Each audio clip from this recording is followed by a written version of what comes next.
Okay, hi everyone.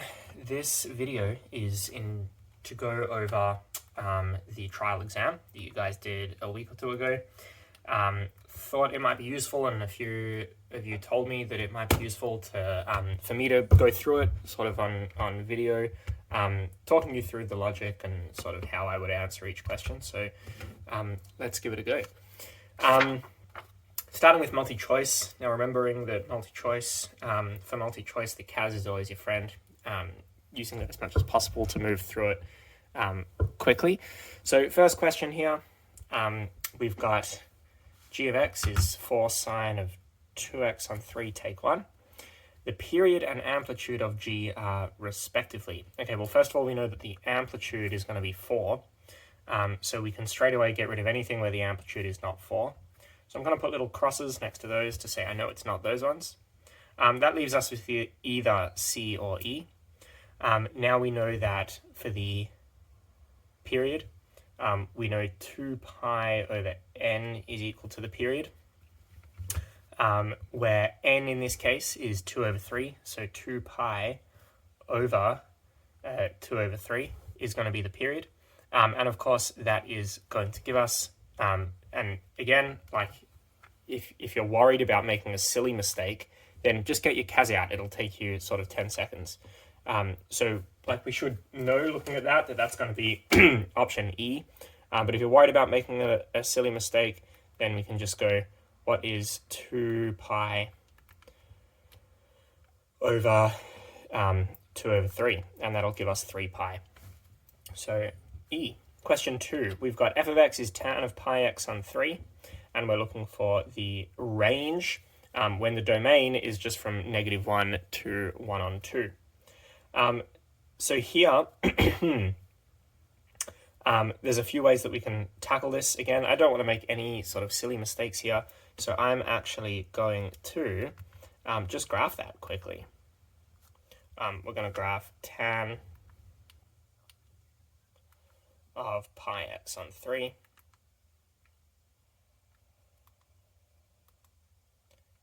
tan of pi x over 3. But we want to, I should have actually done this. We're going to graph tan of pi x on 3 given that,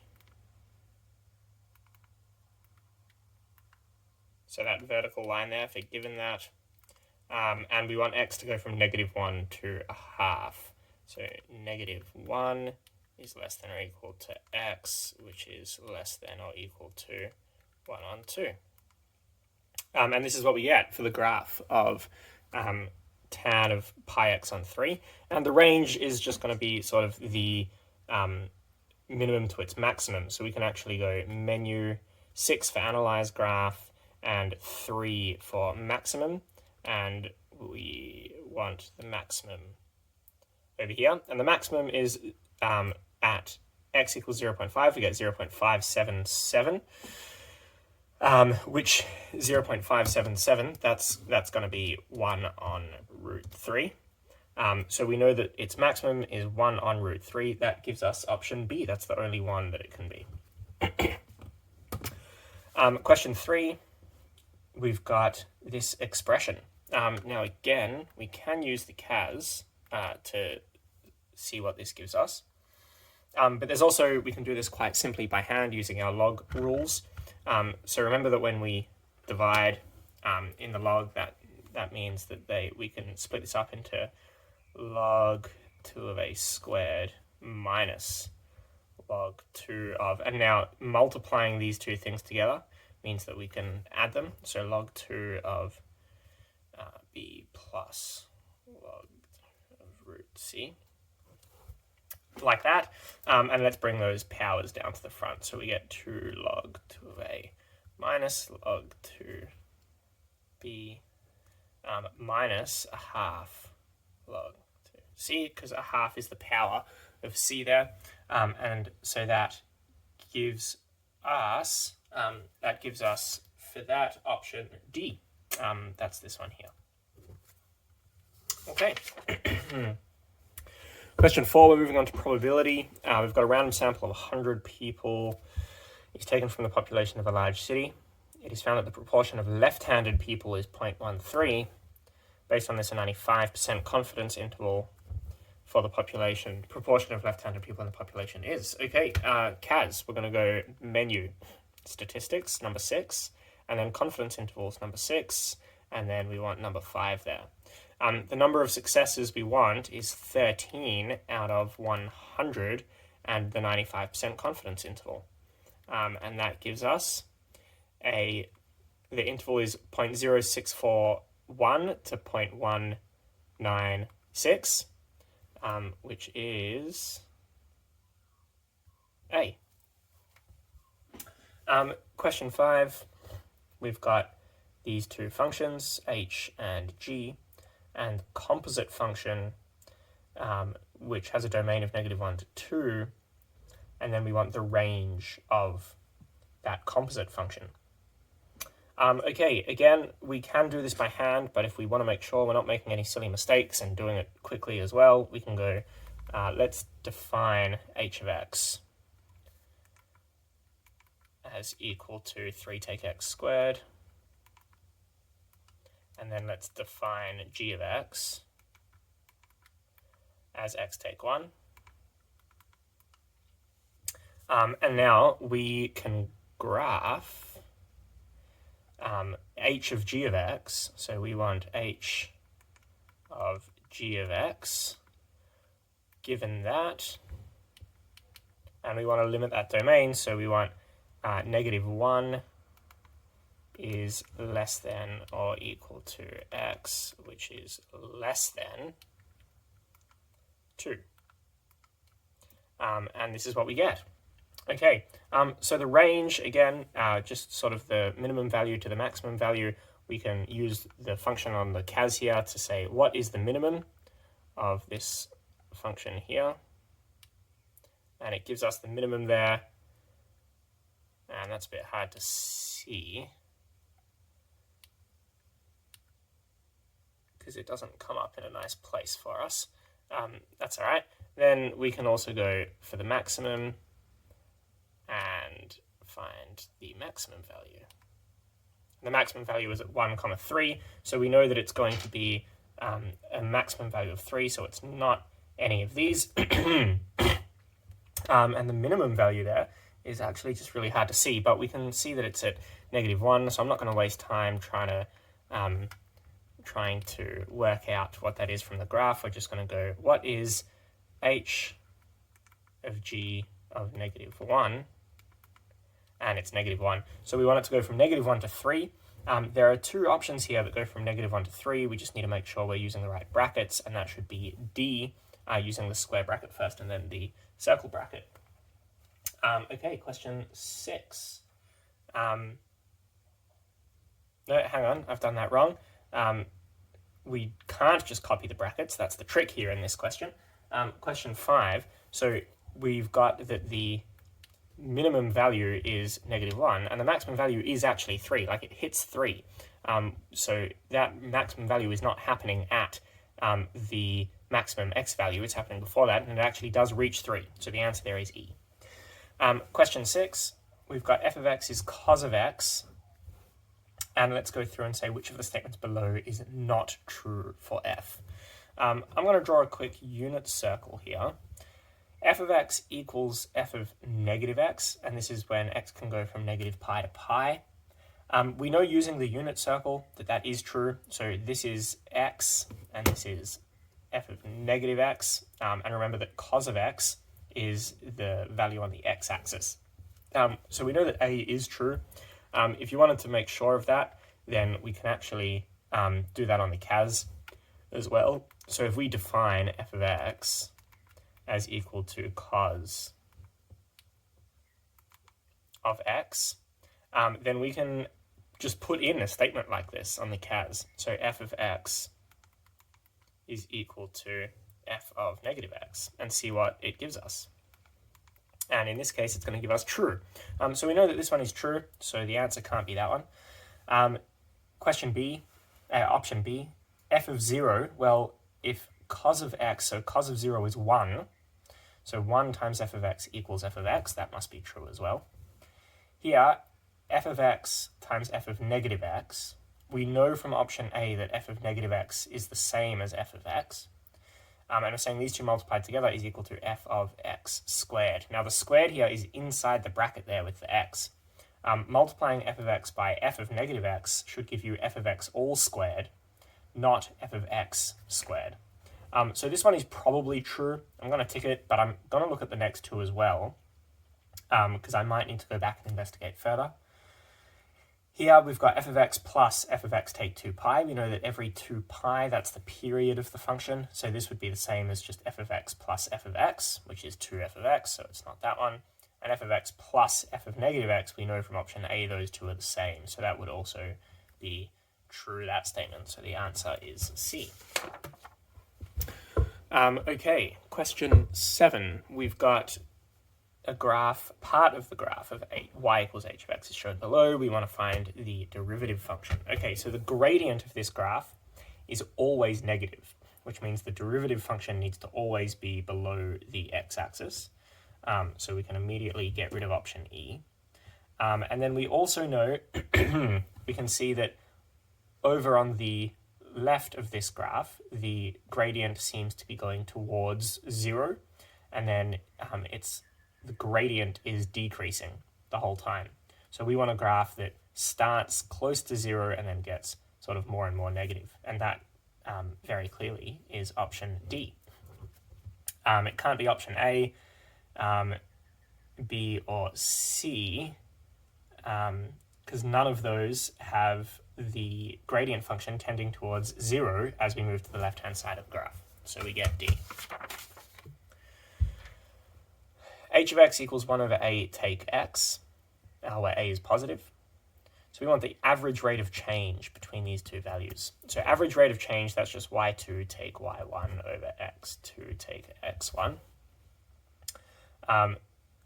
So when x is a plus 1, so we have when x is a plus 1, y is equal to 1 over a take brackets a plus 1. So we get 1 over negative 1, which is, of course, just negative 1. And when x is a plus 3, we get 1 over a take a plus 3. So we get negative a third. So y2 take y1 over x2 take x1. Again, we can just do this on the CAS to make sure we don't make any sort of silly mistakes. So we're going to go negative a third minus negative 1, so plus 1, over a plus 3, so x2, a plus 3, minus, and then brackets a plus 1.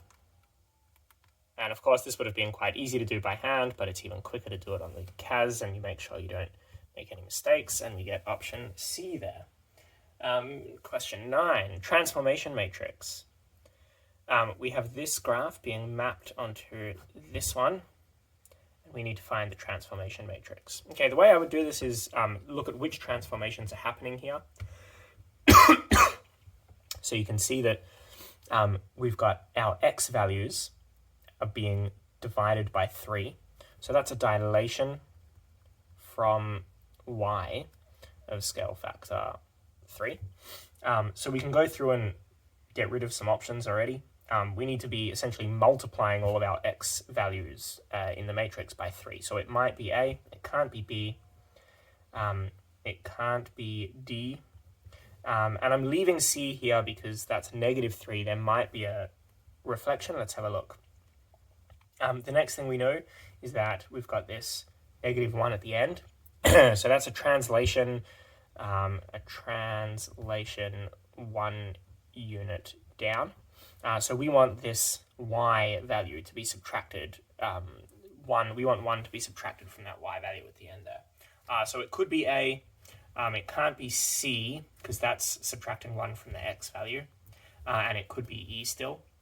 So now the only difference between A and E is that A has this negative 1, which is a reflection. That would be a reflection in the x-axis, and E doesn't have that.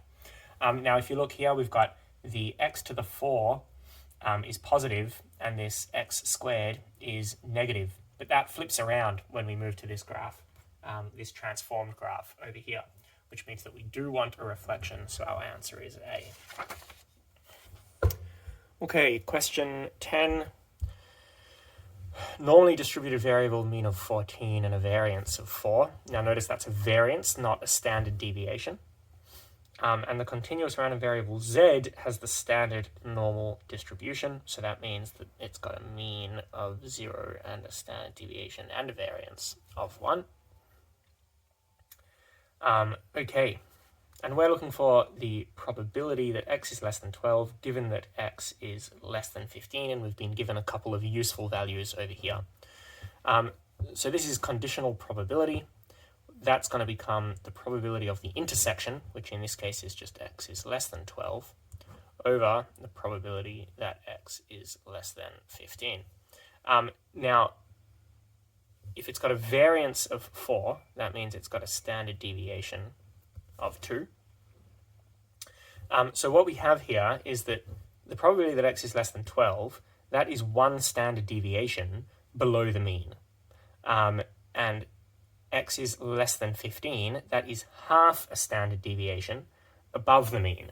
Half a standard deviation above the mean. So for question 10 here, we're going to say that for the probability that x is less than 12, that's one standard deviation below the mean.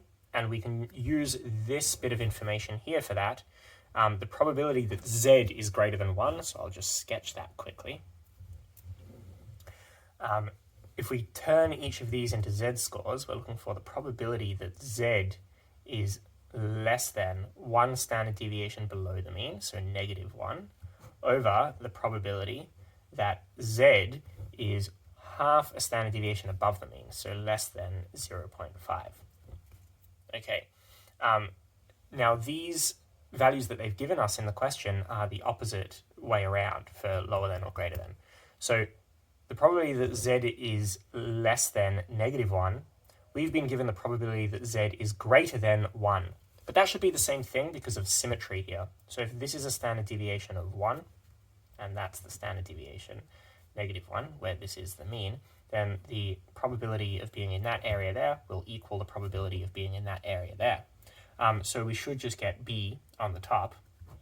And then the probability that z is less than 0.5, that is what we've been given here. So this is our value 0.5. And what we've been given here is that the area to the right of that area that I've just shaded there is A. But we want the probability that z is less than that, so we want this to the left of that dotted line, which would be 1 minus A. So we get B over 1 minus A, which is option C. Okay, in question 11, we've got a function g. We want an approximation to the definite integral from -4, so from -4 to 4, using 4 rectangles of equal width.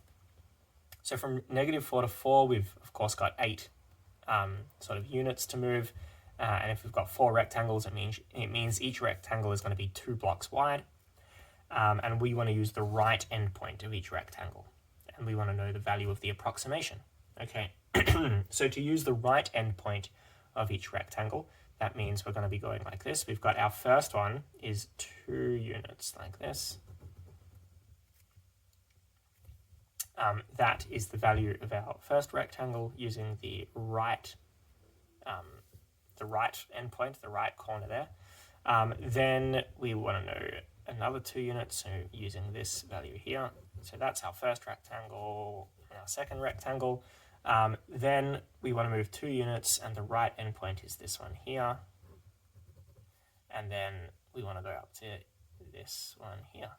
So it's just drawing in those rectangles, and we can count them up. So we get 1, 2, 3, 4, 5, 6 on the positive side, and 4 plus 6, 10 on the negative side. So that gives us a total of -4. Okay, here we've got a definite integral from 3 to 6 of f of x is equal to 12. So the definite integral from 0 to 1 of f of 3x plus 1 would be equal to what? So this is a question that comes up every so often, and I think the easiest way to do it is to think about transformations. So how would we get from this graph to this graph? Remembering that any transformation we apply is shrinking or stretching or moving the graph, which is of course going to affect the area under the graph in the same way. So what we've got here is this 3 represents a dilation from the y-axis of scale factor 1 on 3. So that means that we're dividing all of our x values by 3. That means we can divide these two by 3 as well. So that would be 1 to 2 of f of 3x. These two are going to be the same thing.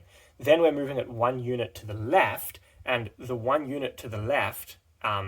Sorry, hang on. Before we get to the 1 unit to the left, these two are not the same thing. What we've done is we've divided each of our x values by 3, so we've actually sort of shrunk the graph by scale factor of a third, which means the area under that graph is going to be a third of what it was before.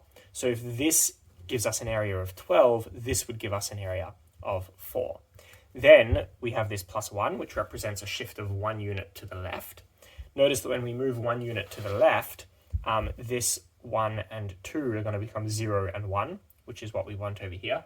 And translations to the right and left are not going to change the area under the graph like a dilation would. So the area under that translated graph would still be 4. So for question 12, we get that the answer is B. Question 13, we've got the average value of this function, 0, 2, is equal to the average value of this function over the same interval. Okay, well, what we can do then is just use our CAS, find the average value of g of x. So if we have g of x is equal to square root of x, then the average value of g of x is over the domain 0 to 2 is going to be 1 over 2 times the integral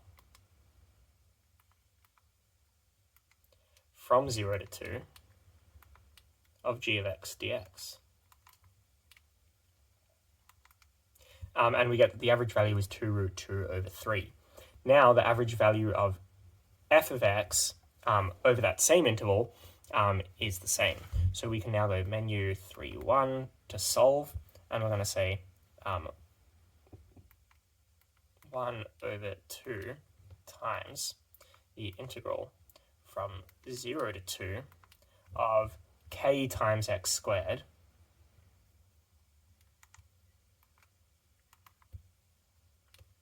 dx is equal to, and we want it to be equal to this, so I'm going to go Control C, Control V, and we want to solve for k. And we get that k is root 2 on 2, B. Okay, question 14. We've got 10 balls in a barrel, 6 are green and 4 are blue. A ball is randomly selected, the colors noted and returned to the barrel. This is done 3 times, and it is returned. So the outcome of each selection is independent. The probability that all the balls selected are green, given that at least one of the balls selected is green. Okay, so we need the probability of the intersection.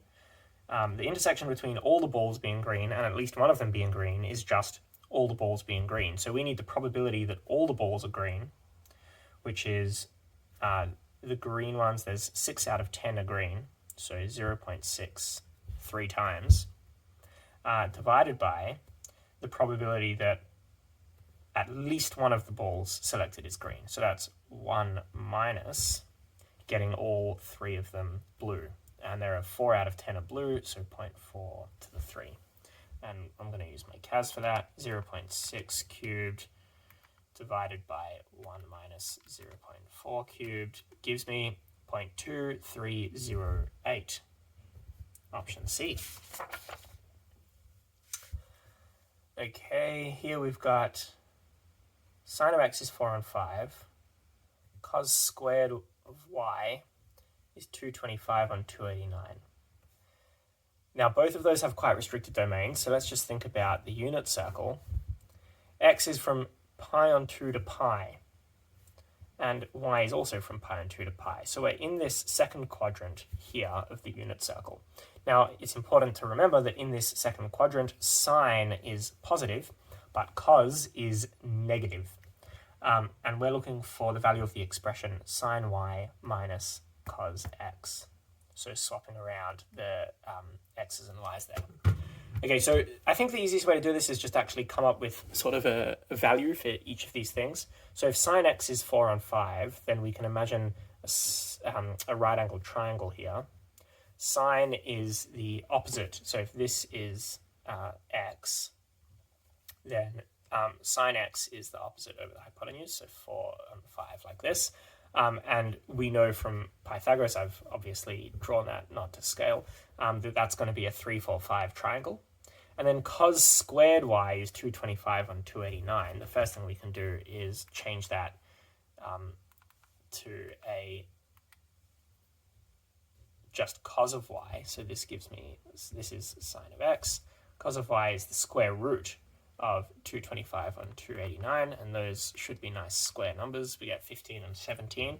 So cos of y is 15 on 17. So we can think of another right-angled triangle where if this is y, cos of y is the adjacent over the hypotenuse, so 15 to 17. And we can use, again, Pythagoras to finish off that triangle. So we can go 17 squared minus 15 squared, the square root of 17 squared minus 15 squared, and that of course gives us another Pythagorean triple, that is 8. So the reason why we can do this is because now we can say that cos of x is 3 on 5, but remembering that we're in this second quadrant here, so cos of x is going to be negative 3 on 5, and sine of y is 8 on 17, and that will be positive 8 on 17.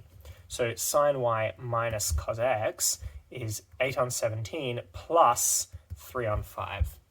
So we want 8 over 17 plus 3 over 5, and we get 91 on 85, option D. Emma and Thomas, they play tic-tac-toe. A 2-play game in which either Emma wins or Thomas wins, or it is a draw. So there are 3 options. Emma has calculated that the probability of her winning any given game is 1 on 4. So that's the probability of success for Emma. And the result of any one game is independent. So even though there are 3 options there, that's sort of just to throw us off the scent a bit, because we can turn this into a binomial where a success is Emma winning and a failure is Emma not winning, with the probability of 0.25. And we're looking for the number of games that Emma needs to play so that the probability of her winning at least one game is more than 75%. Okay, so what we want is the probability that as soon as you see anything that is at least 1, it's almost always going to be easier to turn that into the opposite. So let's think of the probability that Emma wins 0 games. That's going to be, this is a probability of 0.25. So the probability of her not winning is 0.75. And we want to know, and how many times do we have to do that so that the probability of 1 minus that happening is 0.75. And we're just going to go menu 3.1 for solve. 1 minus 0.75 to the power of x equals 0.75, comma x. And of course, we want the probability of this happening to be more than 75%, but we're just going to solve it for 75%, and we get that n would equal 4.8, which means that the number of times that she's going to have to play the game in order for that to happen, we're going to have to round that up to 5. Okay, what are we up to? Question 17. There's one more question at the bottom of this page. We've got 2 independent events, A and B. Now, they're independent, and we're looking for the probability, if the probability of A is A, and the probability of B is 1 minus A, we're looking for the probability of not A intersection B. Now, because they're independent, that's just equal to the probability of not A times the probability of B. The probability of not A, well, the probability of A is 1, so the probability of not A is 1 minus A. And the probability of B is also 1 minus A. So we get that the probability of not A intersection B is 1 minus A all squared.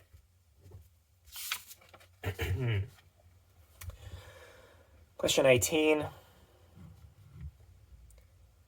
d dx of x cubed log e of 2x is equal to this. So we want an anti. Okay, so this is one of those questions where it's like integration by recognition sort of question. So what we're going to do is we want to get this to look like this.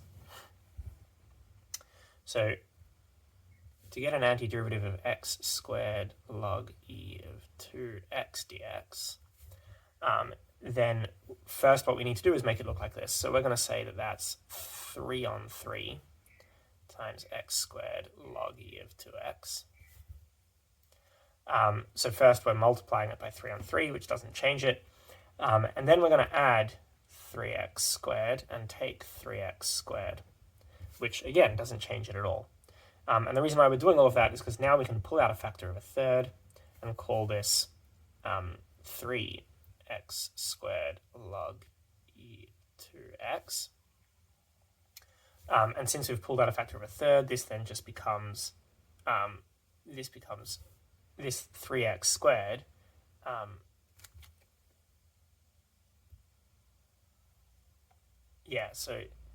Sorry, I've lost myself here. This 3x squared, we've pulled out a factor of a third.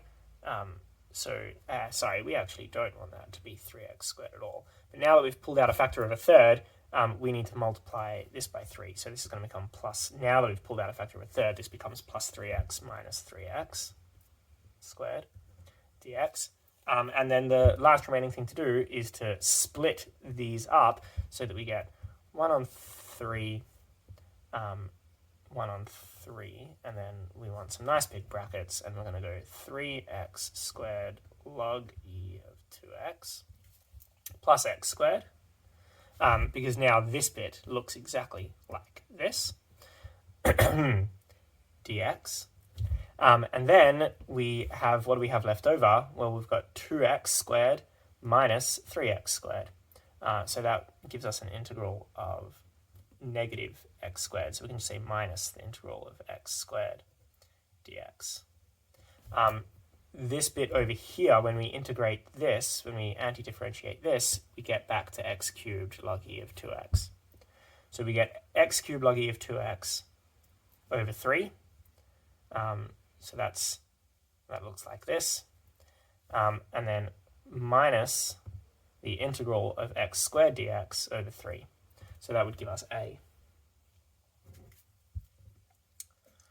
Question 19, a cubic polynomial has roots only at x is negative 2a and x is a. So a cubic polynomial with only 2 roots. There are 2 ways that can happen. I've drawn that a bit big. There are 2 ways that can happen. We've got a is positive, so if this is negative 2a and this is a, the graph of f has a positive y-intercept. So one of these is going to be a turning point. One of these roots is also going to be a turning point. For the graph of f to have a positive y-intercept, that can look like this. Our a can be the turning point, or if that's negative 2a and that's a, if the whole graph is negative, then we can still have a positive y-intercept if negative 2a is the turning point. So these are the 2 options for what that graph looks like. This one would be y equals x plus 2a, x take a squared, because the turning point is that one there. And this one would be y equals x plus 2a all squared times x take a. Okay, and the question here is, consider the function h, where h of x is equal to 1 over the square root of negative f of x. And we want to look for a possible domain of h.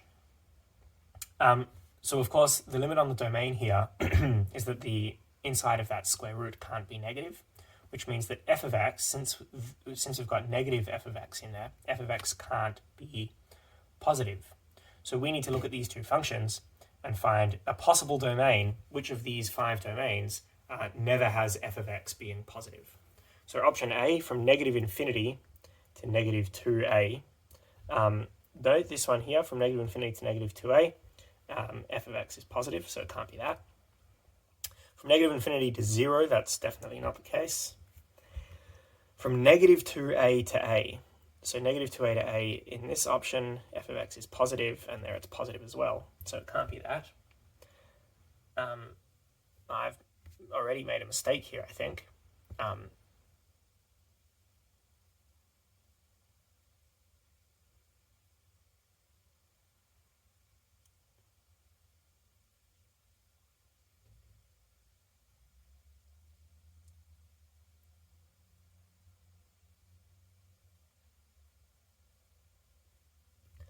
Okay, well, anyway, let's move on. Looks like none of these options are going to work. If x is from 0 to a, so that's positive, and that's also positive, or 0 to infinity, then also we've got f of x being positive there, so that doesn't work. So we've actually, I've done something silly here, because none of the options work. The ones that most clearly don't work are all of these from b to e. And if I just look at the answers quickly, the answer is A, because from negative infinity to negative 2a, so that's to the left here. For this option, we've got f of x is negative, which is fine. But I don't like that, because they've ignored this option. Is there anything in the question? We've got a cubic polynomial. It doesn't tell us it's a positive cubic.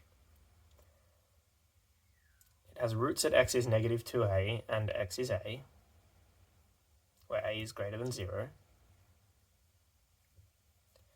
And the graph of f has a positive y-intercept.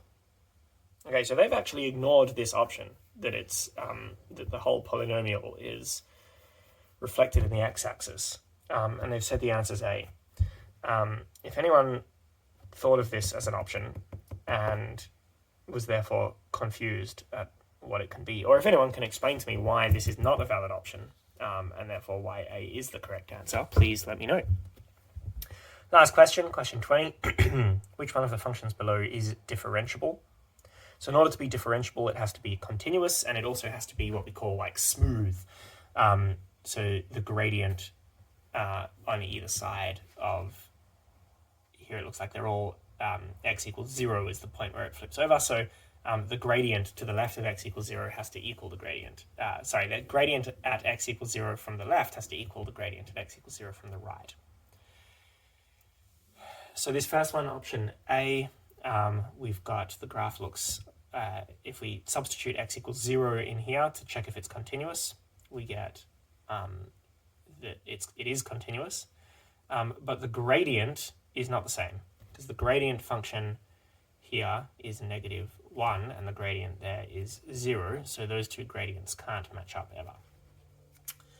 For B, again, when x is 0, we've got, so first just to check if it's continuous, we get that this would be 1 and that's 0, so that one's not even continuous at x equals 0.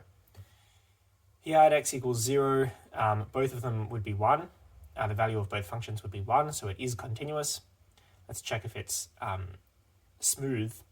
So here the gradient is 0, and at x equals 0, the gradient here would be, well, the gradient function there is negative 2, 1 take x. So when x is 0, we get a gradient of negative 2. So the gradients don't match up. For D, check if it's continuous. When x is 0, we get 1 and 1, so it is continuous. Now the gradient functions here would be, this would be again negative 2, 1 take x, and this one would be negative 2. So when x equals 0, we've got a gradient of negative 2 and negative 2. So yes, the gradients match up, and we could just check E there to make sure as well. When x is 0, we get that this function is 1 and this function is 1, so it is continuous. The gradient function here is -2, 1 take x, and the gradient function here is just 1.